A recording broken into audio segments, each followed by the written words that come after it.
everyone. We're back with another exciting fireside chat from Everflow. And today we are going to be discussing trademark plus bidding. And we have Jennifer Tryk from Wickfire. How are you doing today, Jennifer? I'm great. Thanks so much for having me. How are you? Yeah, not too bad, not too bad. And I hear you're in Nashville, right? I am. Yes, I am. It's kind of cloudy, kind of overcast today, but nice weather. It's good. Awesome, awesome here. Yeah, I'm in California and we're getting the heat, so a ton of heat Oh. lately. But yeah, it's starting up again. Yes, so thank you so much for joining us today. And before we dive into the topic of trademark plus bidding, really quickly, for anybody who's not familiar, can you give a quick breakdown of what Wickfire is? Sure, that'd be great. Yeah, so Wickfire is an affiliate publisher. We actually have two domains we drive traffic to. In our space, we have our top 10 review comparison site, which is buyersguide.org. And then we also have our coupon site, which has like our deals and our different offers. And that's the coupon.co. And that's what we're going to kind of talk about today. Awesome. And have you seen, just with the pandemic and everything, these sites, have they like an uptick in traffic, or have you seen anything, especially on the coupon side?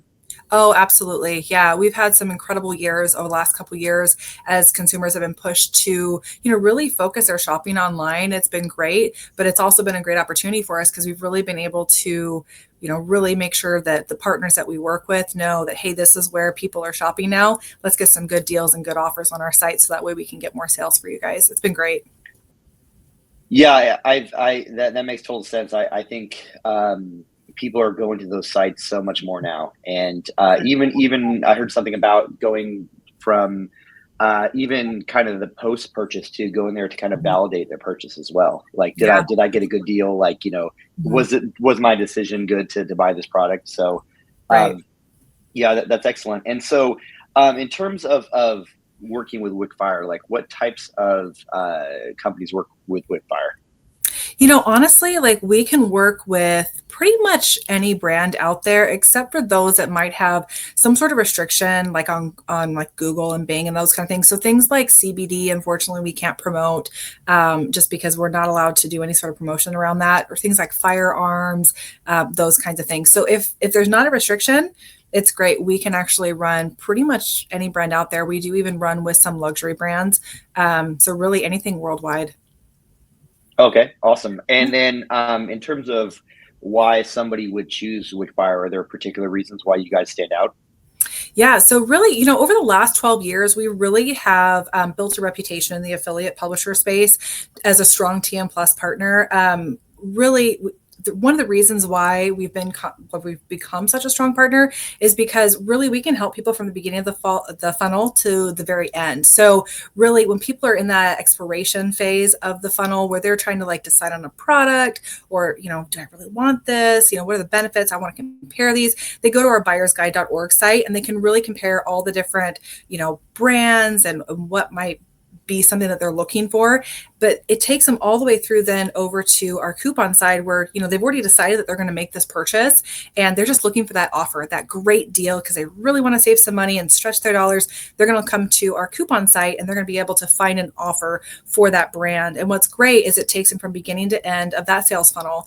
And a lot of other partners out there might do one or the other, but they don't do both, and we do both. And so that's really kind of what's unique to us as opposed to other affiliate publishers that are out there.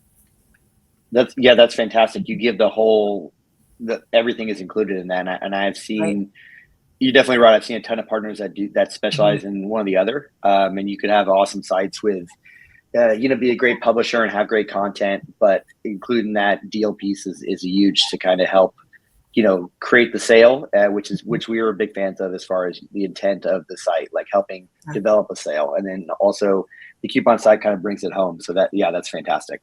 Yeah. Awesome. And then, so diving into the topic of today, trademark plus bidding. So, just to give everyone background on myself. So I'm from the affiliate space. I've been in space for a while, and anytime I saw a campaign with trademark plus or trademark bidding, everybody was just kind of people get freaked out. They don't want to. They don't want to allow it. They think that advertisers think that people are trying to ramp up their bids. They think they're trying to steal traffic away from them.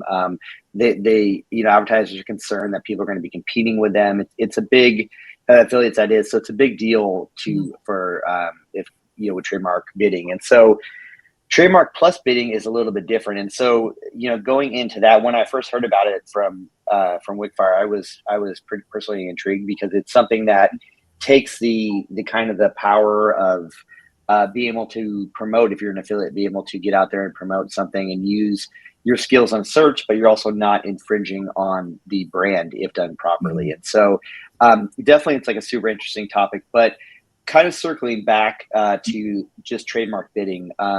Jennifer, why would you say that, like, beyond kind of what I mentioned, what are sort of the negatives with trademark bidding?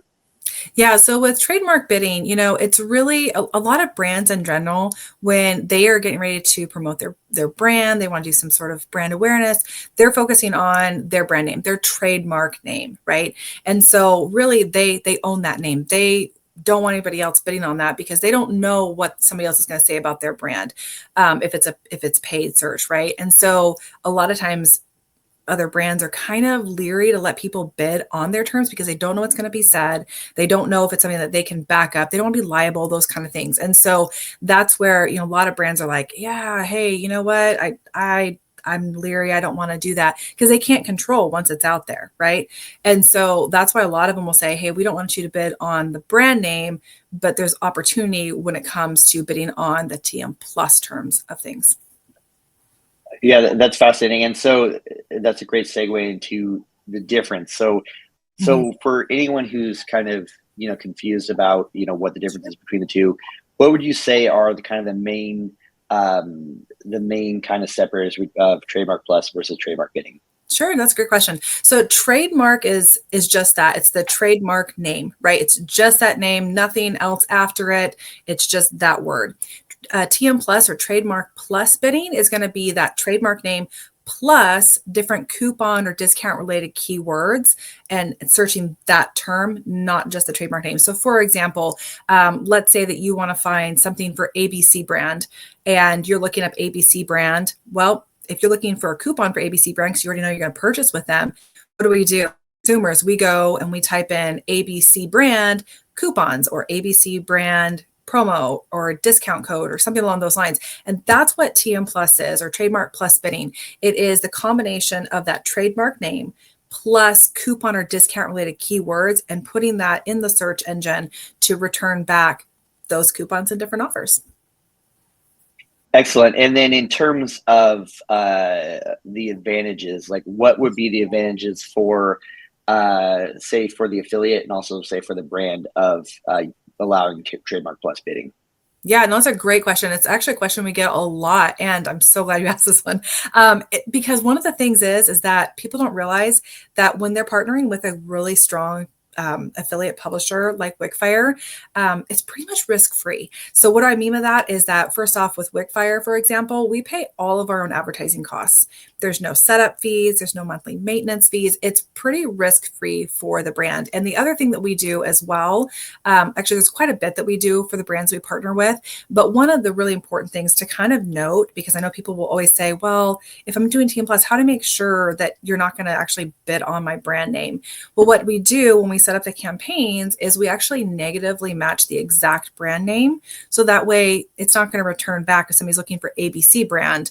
We're not going to come back. We're only going to come back if somebody's looking for ABC brand coupon or coupons or coupon code, those kind of things.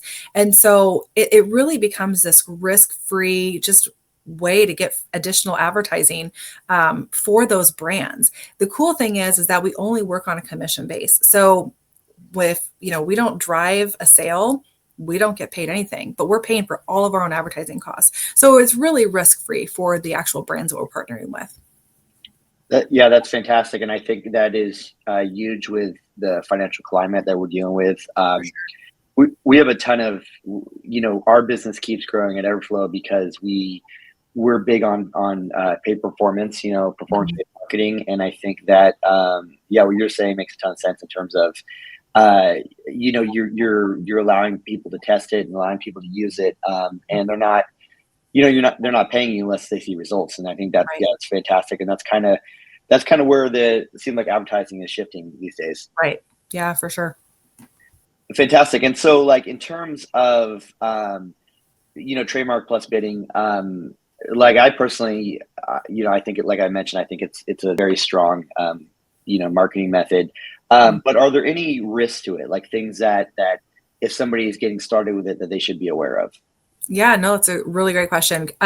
So, if it's done properly, there really isn't a risk, right? But if it's not a strong affiliate partner, maybe they don't really know what they're doing, that kind of thing, there might be some risk if it's not done correctly. And part of that risk would be if somebody is not familiar with how this works and they're like, I'm just going to do it myself. That's great, but you run the risk of really driving up your advertising costs if you do that. So what can typically happen is if the campaign isn't set up properly, your CPCs can really kind of go through the roof. It can overall decrease your click-through rate. So really, it ends up being not a strong, successful campaign if it's really not set up properly. That's why it's really important when people are looking to do this, that they really research the different Team Plus partners that are out there and really ask these kind of questions. How are you guys going to make sure that, we're not going to have these issues of having our click-through rate, drop, when we're doing this. And so we have different measures in place. Just because we've been doing this is what we do. This is what we're known for. So we really kind of have this down to a science, if you will. And so really with us, there really isn't a risk because we have different measures in place to really make sure that we're not driving up those CPCs and decreasing the click-through rate and, really dropping the overall, impression share and all of that. But some brands or some publishers, I should say, are not as transparent as that. We try to be as transparent as possible. So the partnerships that we're creating, everybody knows what's going on, right? We want to make sure that everybody knows exactly what's happening at any given time. For sure. So if you're a brand and you're looking to get into this, one thing you want to do is working with a publisher is make sure that they have this kind of thought out. They have, they have a strategy in place versus just allowing you to do it with no repercussions. Absolutely. Absolutely. Yeah, that's awesome. I think that's a huge thing for the audience to keep in mind is that, you don't want to, there's a reason why it's kind of a little bit, trademark bidding has been controversial, and there's a little bit reason why, this topic is slightly controversial as well. So yeah, having somebody who has experience doing it, having people that have done it before and have they've thought of the different use cases is great. Right. That makes a ton of sense. And so in terms of, you mentioned before about the verticals that like you guys don't work with, but are there certain verticals that do better with Trademark Plus bidding? Well, really, it's not like a specific vertical per se. It's going to be if the brand is really trying to promote themselves, do that brand awareness side of things, because really TM Plus really it works really well. It's kind of a trickle down effect when you're doing any sort of brand awareness or a TM campaign. There's a trickle down effect to a TM Plus campaign. And so there's really no specific vertical per se, but if a brand is doing great about promoting themselves and getting themselves out there in a variety of different methods, nowadays there's so much more than just, print based or just like a banner ad or something like that. There's so much more available for brands to promote themselves, whether it's through like social media, influencers, those kind of things, or even just regular TM campaigns. There's so many ways they can do that. And as they're doing that, those are the ones that we see, I would say, honestly, have the most success with TM Plus campaigns because they're focusing their advertising dollars on exactly where they should be, on promoting their brand. So they allow their TM Plus partners to promote the TM Plus side of things. So it really is a supportive kind of campaign. So there's really no specific vertical. It's really just more or less, are they focused? Are they open-minded to continuing to promote their brand?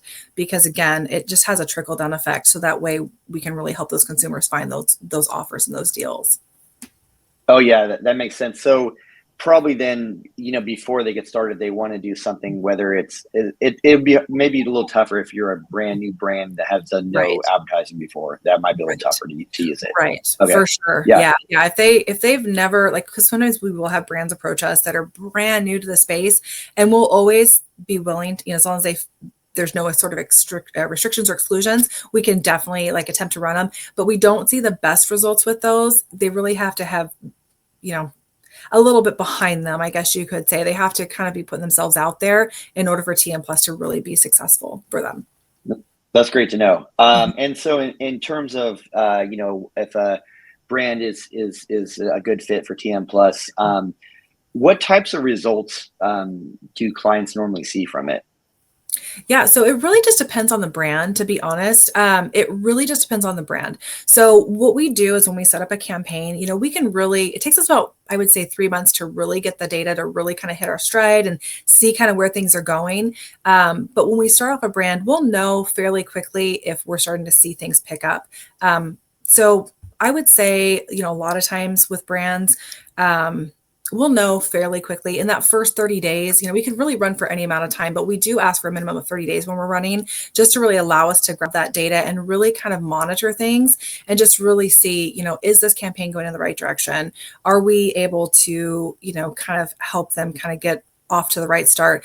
As we monitor things, we may even email them and say, hey, this is looking really good, but we're noticing this, XYZ. Can we kind of make some adjustments? How does this work? And we're very transparent about that and wanting to make sure that, we can really keep things going in the right direction. That makes sense. Would you say though that, like, as far as the overall success rate, like, do you think it's something that can help just explode growth? Like, have you seen like either a common statistic you're seeing or common results from your clients? Well, I'm just trying to think. Really the brands that are going to be more successful with this are the ones that are really, that are, I'm trying to think of a way to say this. They're really trying to promote themselves, right? The ones that are more successful are the ones that are still doing those kind of TM side of things. So it allows the TM Plus to really be successful. But really, we're constantly working with them and saying, hey, you know what? We've got Memorial Day coming up, for example.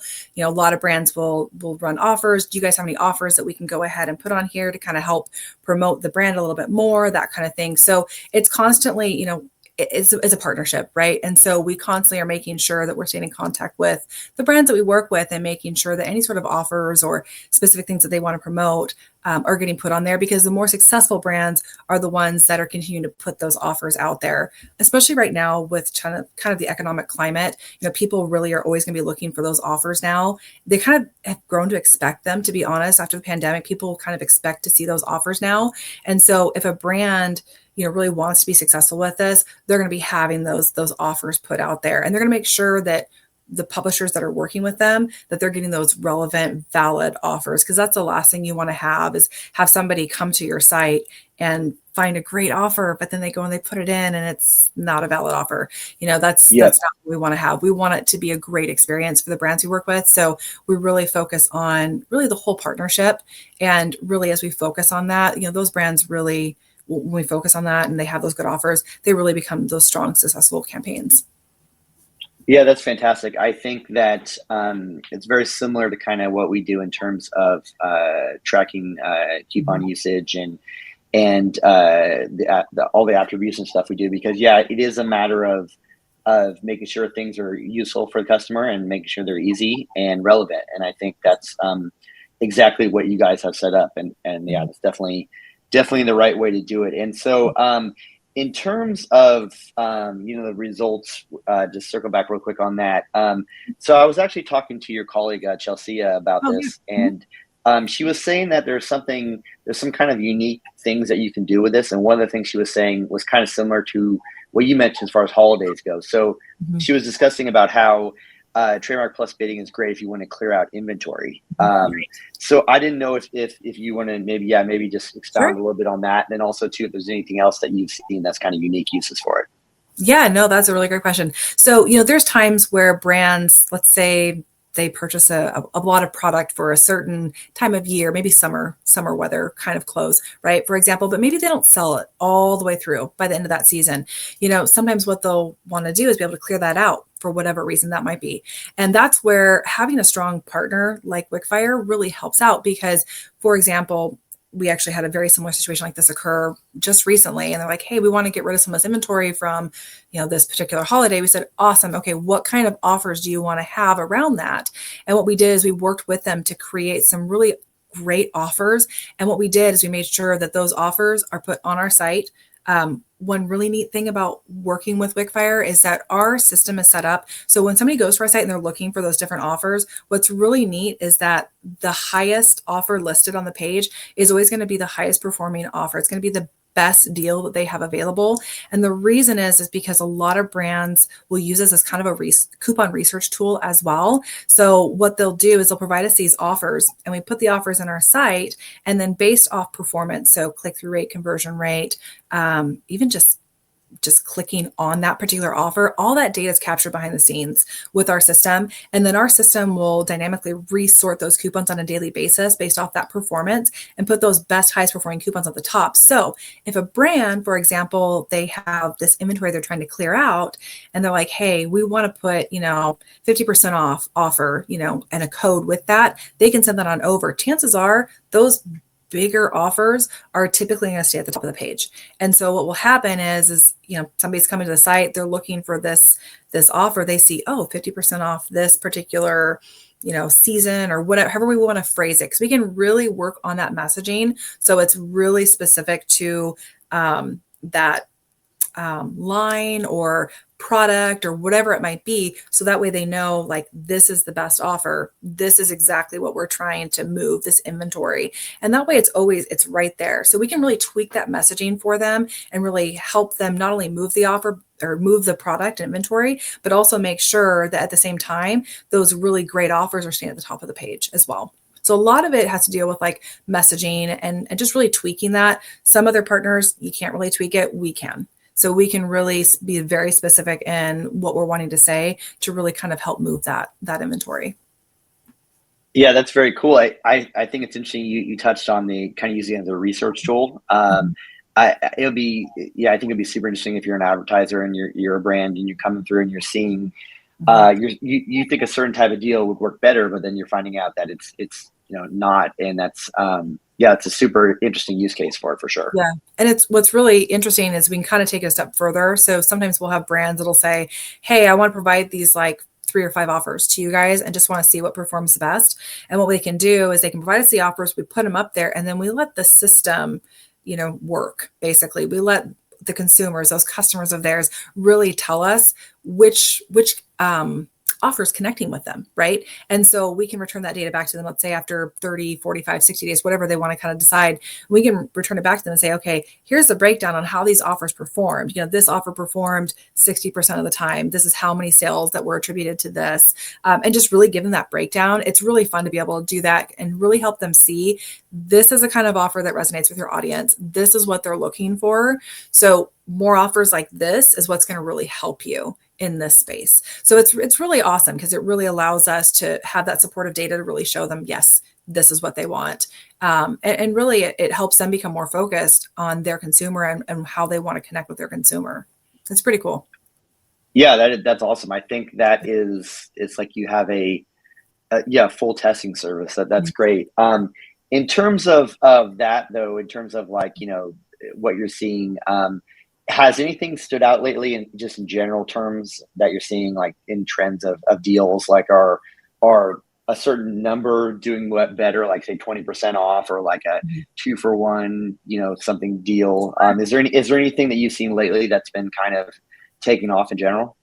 Yeah, so that's a really great question. So usually what we see is the offers where somebody has to specifically meet like an order criteria, like $50 or $100 in order to get a 20% off coupon. Those tend to work the best.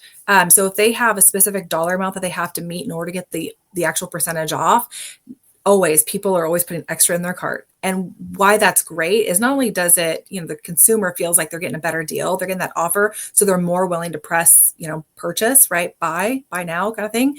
But it also helps the actual brands because what it's doing is it's also helping boost their average order value. And so really by having those targeted promotions, those are what tend to work the absolute best. So usually like spend $100, get 20% off. Those are really, I wouldn't say trending, but those are really, really strong right now. Yeah, that makes sense. I actually see that Mhm. all the time on Yeah. DoorDash. So, Yep.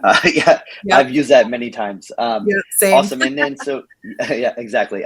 Yeah, and then as far as other things go with TM Plus campaigns. So if a brand is going to get started either with you guys or someone else, do you recommend that they open up like all of their campaigns to Trademark Plus bidding or just like a few? Like, how do you suggest they get Sure. started with that? Sure. No, it's a great question. So when we work with brands, when we are starting a campaign, so the TM Plus campaign would actually just be one with us.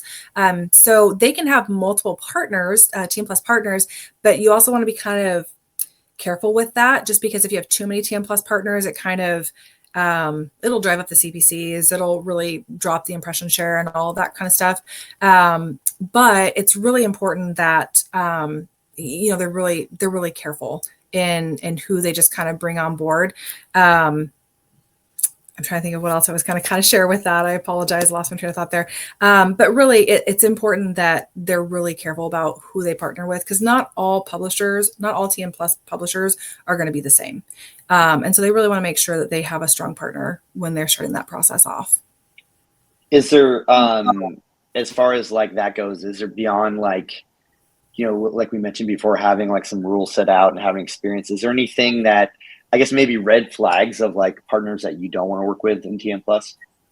I would say probably red flags, at least for me, if I was approaching this, I would be a little leery if, well, a couple reasons. If somebody is not very transparent about what they do, like we're very transparent. We're like, these are the ones we bid on, these are the terms we bid on.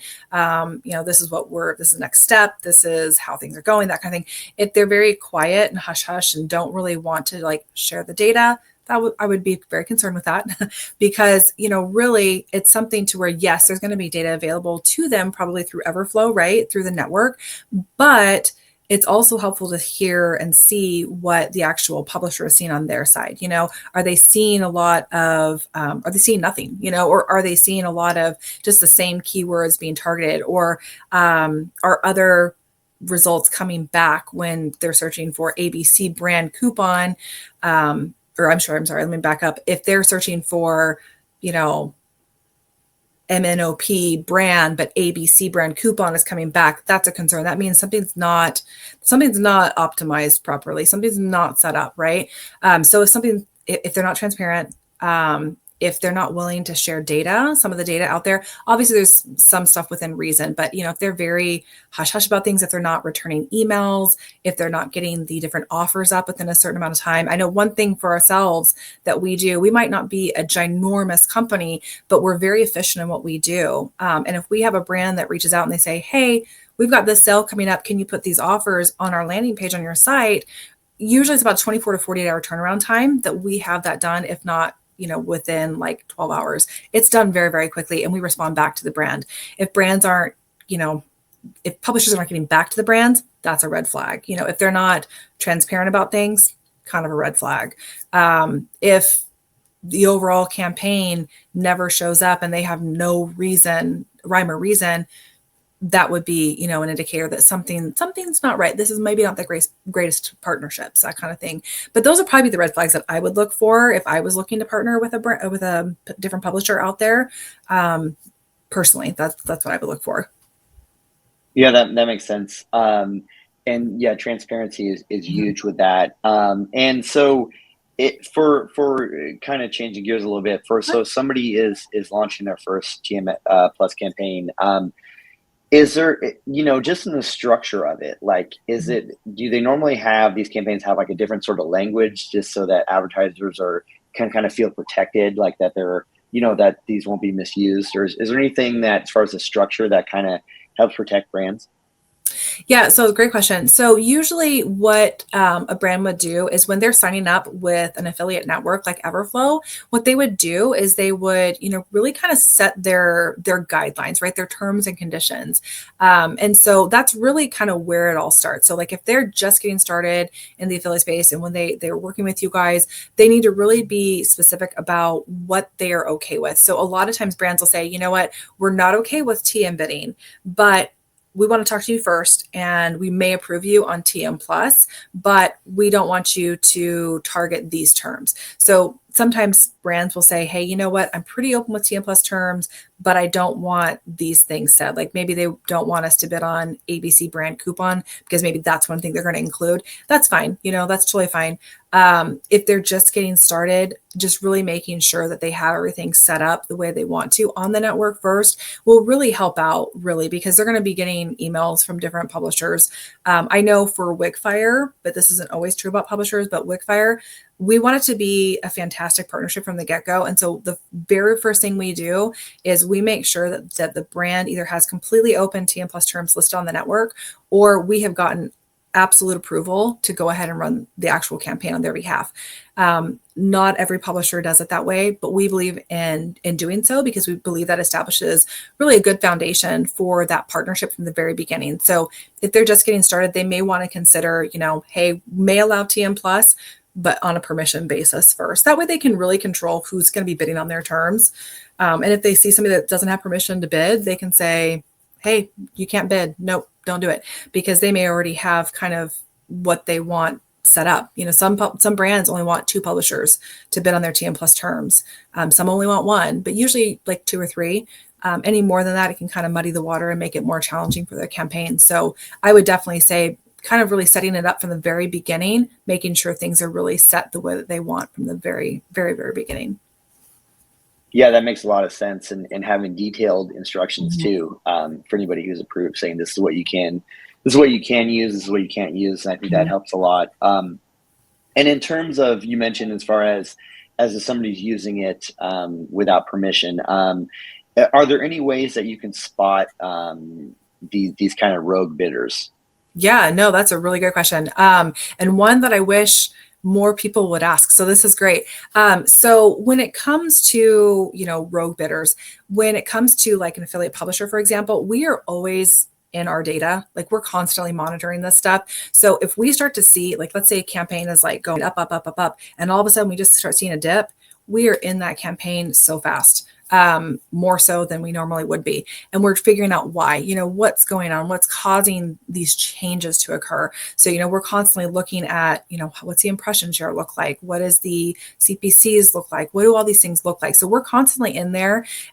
Usually we can figure out pretty quickly what's going on. And a lot of times it's for those rogue bidders that are in there. And what we do is we can monitor that. And if we see something, we can really quickly be able to go, hey, FYI, this person's showing up. Do they have permission to bid on your TM Plus terms? If not, you may want to consider asking them to cease bidding because it does have an effect on the actual campaign in general. So that's how, from a publisher standpoint, like we look at it. So we're constantly in that data, constantly, making sure everything's running properly and optimized properly.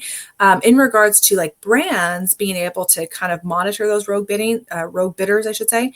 One is making sure they have a strong TM Plus partner that can do something like that. But the other thing is there are some different softwares available to them to go ahead and kind of monitor that. But I will say, just from a personal standpoint, we've noticed with brands that we work with, sometimes that they rely on that, it doesn't always catch everybody. And so we generally catch people pretty fast if they're doing that, just because we're in the data all the time.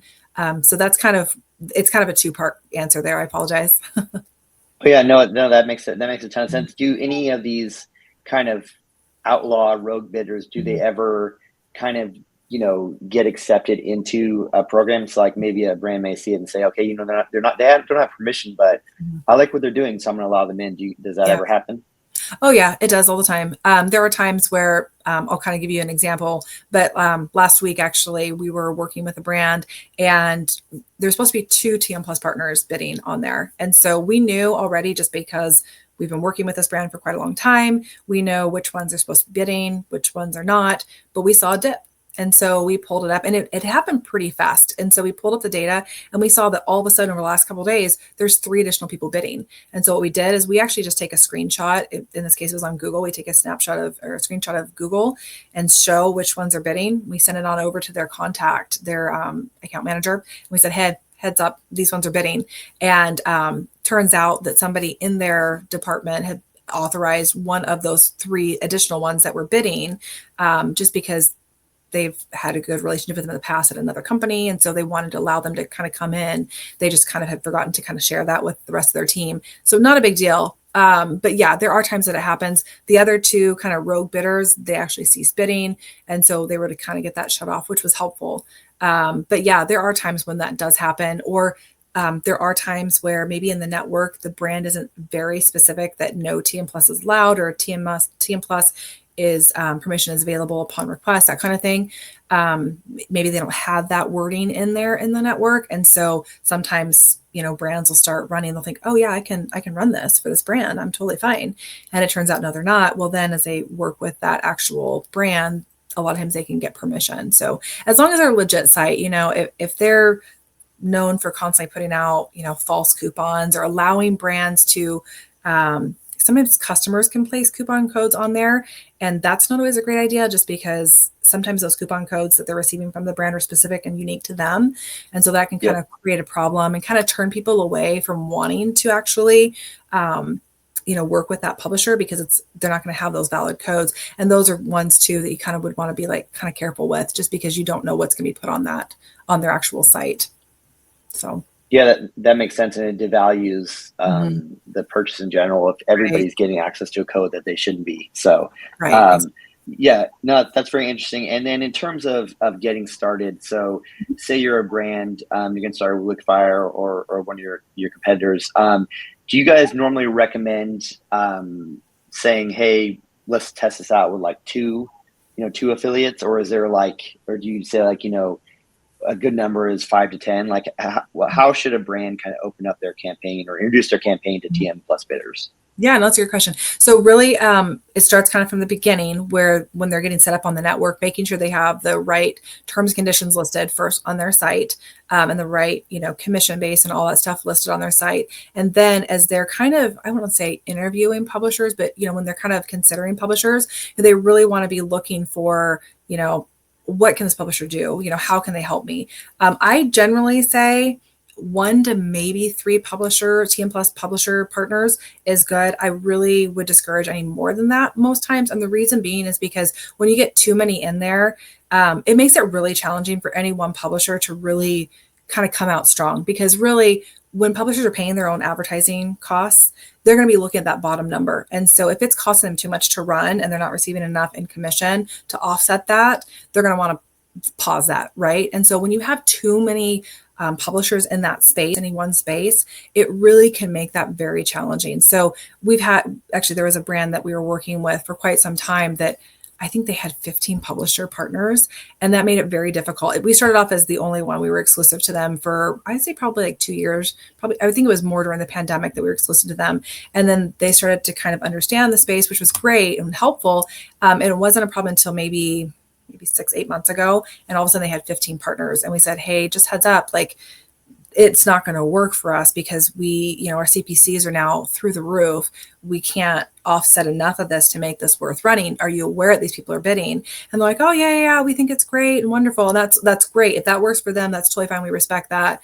We can understand if that's the kind of the process they would want to go.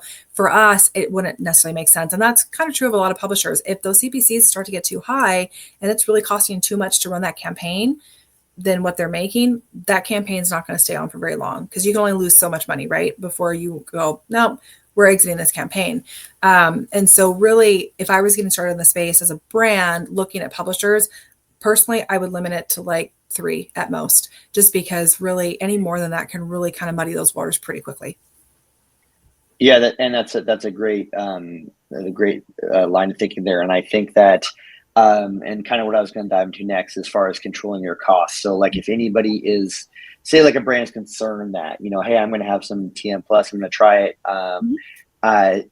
So a great way to control the cost, like you mentioned, as far as like working with partners you can trust and making sure that you limit the amount.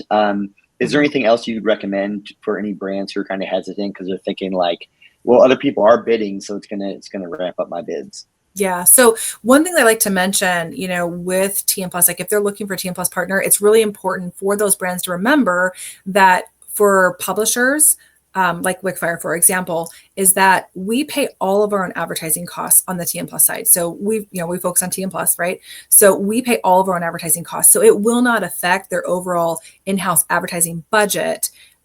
when it comes to like advertising on those search engines. We pay those costs. So that's kind of something to keep in mind, because I know a lot of times brands will go, oh, this sounds great, but it's going to cost me so much. Well, we only get commission. So all those advertising dollars, all that ad spend, that's on us. So they don't have to worry about that. So I know a lot of times people will get really excited about it and go, oh, wait, it's going to cost too much money. Well, no, it's you only paying commission when we drive a sale. So you're not paying any of the advertising costs. So that's already, allows them to take that advertising budget and really focus more on that brand awareness side of it, the TM portion rather than TM plus. That makes sense, and that's a great relief. And also that's kind of the foundation for all this pay performance marketing. It's right. That's the foundation of it. Yeah. That makes a ton of sense. And so once, so say somebody gets started with you guys and they launch a campaign and things are going, is there a particular amount of time that you guys want to step back and say like, hey, it's been 30 days, like this is not working, we need to make an adjustment, or hey, it's been like a week? Like what kind of time frame do you normally use to kind of evaluate how something's going? Yeah, no, great question. So we can really run for however long. We have some partnerships that have been going on for years, well before I was even here at Wicfire. So there are some partnerships that can go on for a long time, if it's a good partnership between the two, right? But really, it takes us about 3 months to really gather the data and really hit our stride. We can really run for any amount of time, but I would say if we had to put a number with it, we would probably say, give us a minimum of 30 days, because that's going to really allow us this data time to really look at the data and go, yeah, this is going really good. We feel we can push this in the right direction and kind of really optimize it further. But yeah, there's no really set timeline with us. We just ask for a minimum of 30 days, really just to kind of get things started, because it takes some time to build out the campaign and really get, things going with the search. That's awesome. Yeah, I think the minimum stuff is we do that as well, with our plans, because it's awesome. Like, it gives you time for people you want them to have time to use it. And from experiences, how long it takes to see results. Right. So yeah, that makes a ton of sense. And yeah, I guess that pretty much is everything I had on this. And yeah, thank you so much for your time. I was going to say, before we wrap up, how can the audience learn about Wicfire, and is there anything new you guys want to give a shout out to? Oh, awesome. Yeah, we so if they want to get in contact with us, the best way to get in contact with us is through partners@wicfire.com. And really, there's not a whole lot of new stuff going on for us in regards to like the coupon side. We are getting ready to completely revamp our website a little bit further to really kind of optimize it a little bit better. But we're always, looking to add new verticals on Buyer's Guide and whatnot. So I definitely say, if they're curious, get in touch with us, and we'll definitely see what we can do to help. Awesome. Well, cool. Thank you so much for your time, and yeah, have an awesome day. And you too. Thanks for the chat. Yeah, thank you as well. Have a great day. Bye. Thanks.